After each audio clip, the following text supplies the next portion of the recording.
I woke up to 43 missed notifications, Instagram tags, WhatsApp messages, missed calls from numbers I didn't recognize. At first, I thought my account had been hacked. Then I saw the texts from coworkers. "Hey, is this really you? You might want to take this down ASAP. Elena, what the hell?" One included a link. I clicked. It led to a profile on some adult content site I'd never heard of. My face was on it. My name. Dozens of photos. Some old selfies, one in a swimsuit. I'd posted years ago, others I had never seen. But they were of me, or they looked like me. My stomach dropped. I deleted the app and ran to my laptop. The page already had followers, disgusting comments, messages. I reported it, emailed support, called Sarah from work, trying not to cry. "Are you okay?" she asked. "No, this isn't me. None of that is real." She hesitated. "Some of it looks... it looks legit. You sure those weren't..." "They're not," I snapped. "They were taken from somewhere, or edited. I don't know." By the end of the day, the site took it down. By the end of the week, 5 more popped up. Same content, new usernames, even clips, edited, twisted, and each time I got one taken down, 2 more appeared. The police shrugged. "Probably overseas," they said. "Hard to prosecute." I changed passwords, enabled 2-factor, wiped my phone. Still, they kept coming. Then they started using photos I'd taken recently, things I'd never posted. A selfie in my living room. One in bed, reading. I felt watched. I barely slept. My phone would buzz at night even when it was off. I stopped checking. I avoided mirrors. I stopped talking to friends. Even Sarah backed off. Then the texts started. Burner numbers, no names. "You looked better in the blue pajamas. Smile more. You were always boring in bed, but we fixed that." I moved my laptop into the closet and taped the webcam. Got a new phone. Factory reset everything, but it didn't stop. I asked Jonah, a friend in cybersecurity, for help. He scanned everything. "You've been cloned," he said. "Your phone. It's a mirror. Someone's seeing every photo, every message you send. Real time." "But it's a new phone," I said. "It happened before, they have a copy." "Who?" I thought back. "Maybe when I went to Liam's dinner a month ago." Jonah looked at me. Liam was my ex. Controlling, tech-obsessed. We broke up 8 months ago, but he'd reached out. I'd let my guard down. Jonah found evidence. My old iCloud had been accessed from Liam's IP. I drove straight to his place. He opened the door, grinning like he knew I'd come. "Cut the shit," I said. "I know what you've been doing." "What are you talking about?" "You cloned my phone, you made the accounts. You should leave." "Why, Liam? Why do this?" He looked at me. "You left. You pretended I never mattered. You scared me." He laughed, bitter. "If I can't have you, no one should." I filed a restraining order, changed everything, new phone, new job, new name. I moved. For 6 months, things were quiet. Then it started again. New accounts, new images, a deepfake video, so convincing it made me gag. It showed my apartment, my kitchen, my bedroom view. The police told me Liam was dead, suicide, rope, note confessing everything. I should have felt relief. I didn't. Because the accounts didn't stop. They got worse. A new one appeared with the caption, "She thinks she's safe now." Then an email. My private inbox, never shared. "He was only the first. We know you." That night, I sat in the dark. The webcam light flicked on, just a blink. But I saw it, a reflection in the screen. Someone was behind me. I turned. Nothing. The room was empty. I moved again. Burned. Old backups. Used cache. Changed my name. Cut off everyone. No selfies, no mirrors, but the profiles still update. New photos, new videos. Last week, a package arrived. No return address. Inside, a USB drive. I didn't plug it in. I won't. But I hear things now, in the walls, in the wires. in the silence, whispers, static. Last night, I woke up to a new profile. My name, a live stream. It was me, sleeping, from inside my room. I'm writing this because I don't know how much longer I have. They're coming, not Liam, not just some stalker. Them, whoever they are, whoever's watching, whoever stole my face.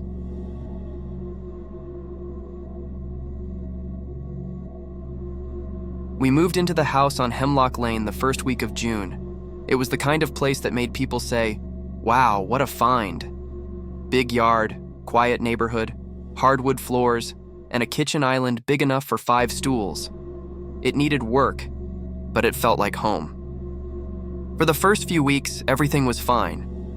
Then the scratching started. At first, we blamed raccoons in the attic. But pest control found nothing. No droppings, no nests, no loose boards, just dust and silence. That night, we heard the scratching again, this time from inside the walls. The first thing to go missing was the baby monitor. Gone. Unplugged from the wall, cord coiled neatly like it had never been used. I found it in the crawlspace 3 days later, placed perfectly in the middle of the floor. We don't go into the crawlspace. It's small, cramped, and barely 4 feet tall. That same week, our daughter Sophie, who's 5, started sleepwalking. We'd find her standing in the hallway, staring at the wall like she was waiting for someone. She never remembered doing it. Then came the smell. Rotten. Wet earth and metal. It moved from room to room, always strongest in the early morning hours. We saw. Cleaned the drains, checked the pipes, ripped out part of the bathroom floor. Still, the smell came back. One night, my husband, Mark, woke up gasping. Said he'd felt someone grab his ankle under the blankets and whisper something in his ear. I asked what they said. He didn't want to tell me. Later, I found it written on the fogged-up bathroom mirror. "Get out." We started asking around. Neighbors were polite but quiet. Then, one evening while walking Sophie, an older woman across the street waved us over. "You live in the Harris house now," she said.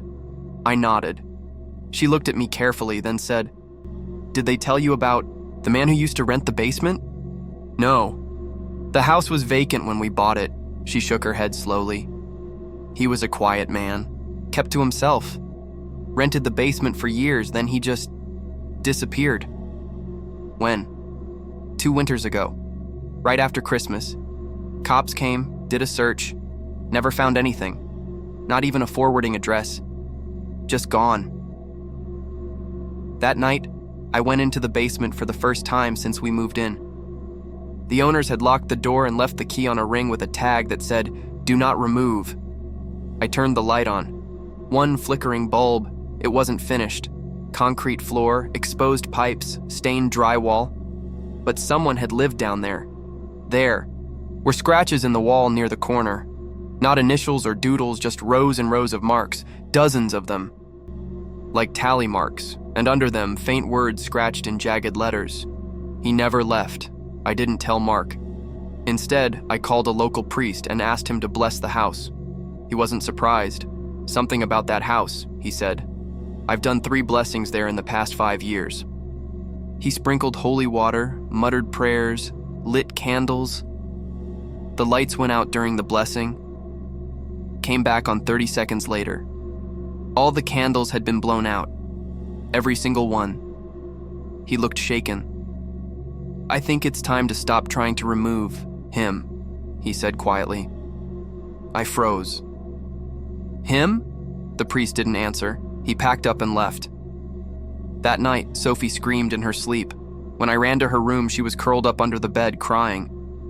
"There's a man in the ceiling," she said. "He keeps saying we're in his spot. We tried everything after that.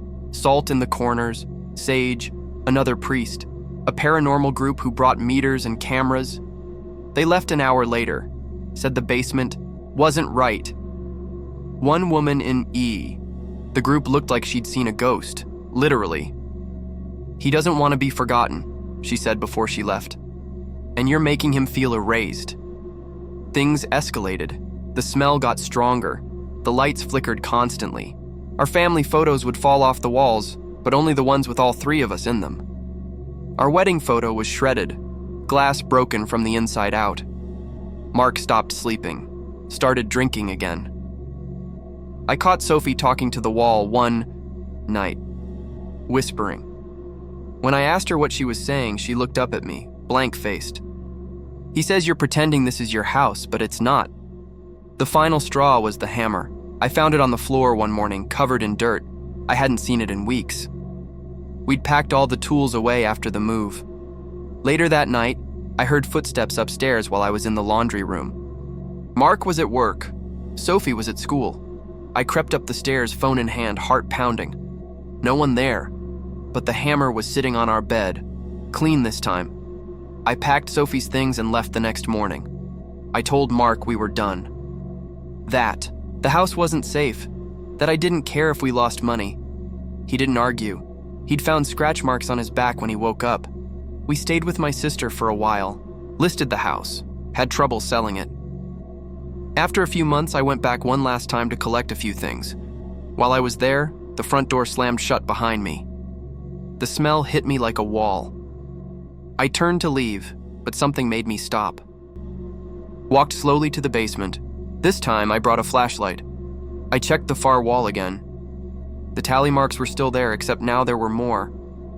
Fresh ones, and under them a new message. He said I could stay if I never told them where I buried him. I left and called the police. A week later, they tore up the crawl space under the basement stairs. They found a body, the man who went missing, the previous tenant. They said he'd been dead for over a year, likely murdered. They still don't know by who. The house sold after that. Disclosure laws forced the truth out. A young couple bought it. No kids. I didn't warn them. But every now and then I checked the listing online. It goes back up every 6 to 10 months, sometimes a little cheaper.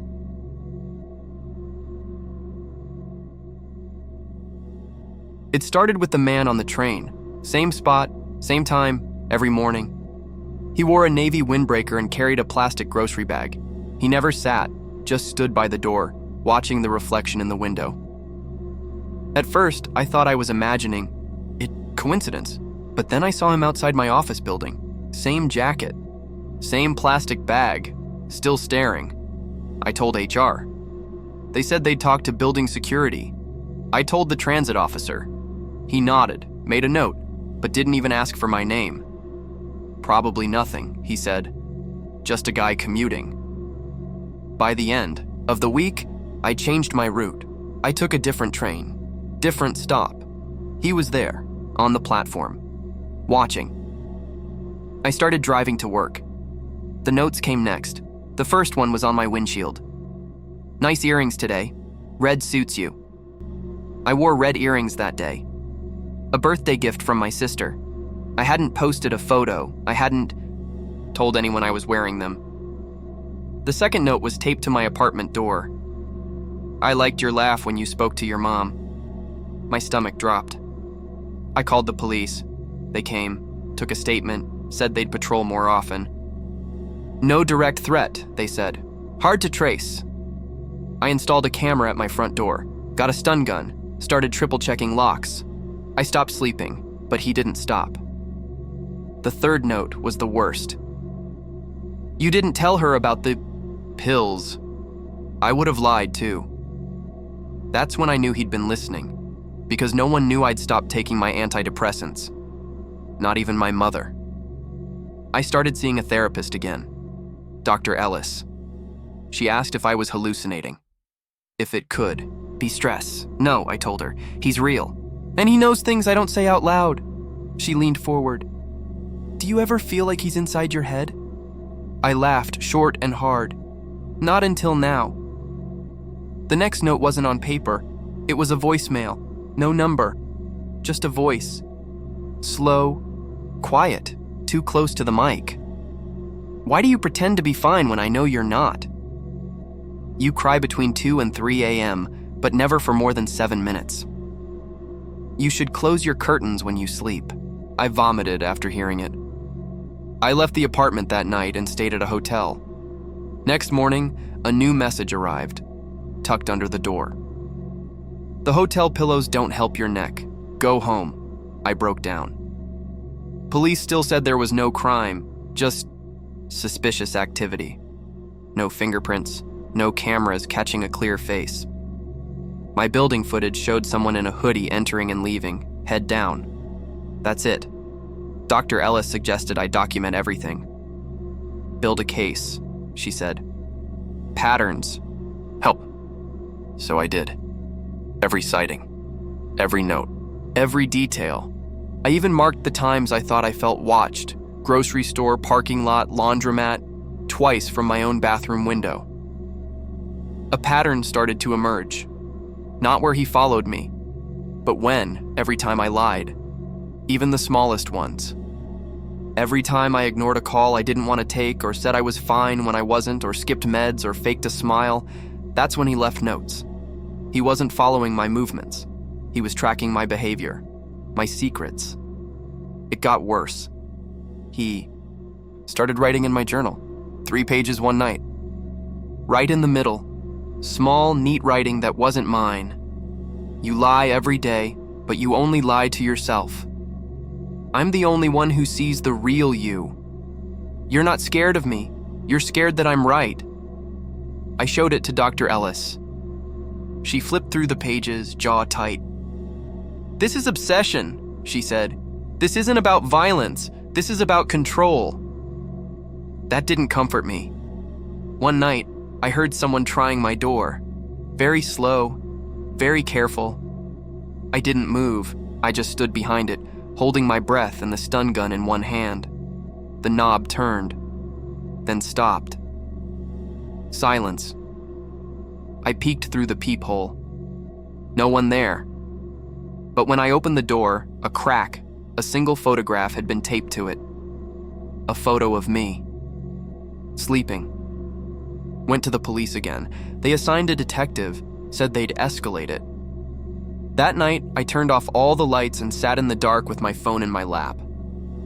I didn't know what I was waiting for, but at 3:17 a.m., the front door camera pinged, motion detected. The man in the hoodie walked right up to the door, raised his hand, and waved at the camera. He knew. He wanted me to see him. The next morning, he slipped. Maybe he got overconfident. Maybe he didn't care anymore. A barista at the cafe 2 blocks from my apartment saw the flyer I posted. She recognized him. Said he came in often, always ordered the same thing, always sat facing the window. I staked it out for 2 days with a detective watching nearby. He showed up. The police followed him home. His name was Todd Behrens, 34. Worked remotely, no criminal record. Clean apartment, except for the room, the one with the monitors. 4 screens. One showed the live feed from my front door. Another showed footage from a small black camera that had been wedged into the air vent. In my bedroom, the third showed a spreadsheet. Dates, notes, times, my habits, my moods, my therapy appointments. The 4th screen was blank. When asked what it was for, he said, "That one's for when she talks to me directly." They found a thumb drive in his pocket when they arrested him. WI Psych had audio clips, recordings of my voice, private ones, journal entries, phone calls, sessions with Dr. Ellis. He had tapped my apartment. They said he would be facing charges for stalking, illegal surveillance, and harassment. Maybe more. I moved. New phone, new locks, new number. It's over, they said, but I still check every closet. Twice. I cover vents. I unplug my Alexa. I sleep with the lights on sometimes. And once, just once, I got another note. This time, it was typed. No handwriting, no signature. Slipped under my door in the new place. I know you better than anyone. You still miss me watching.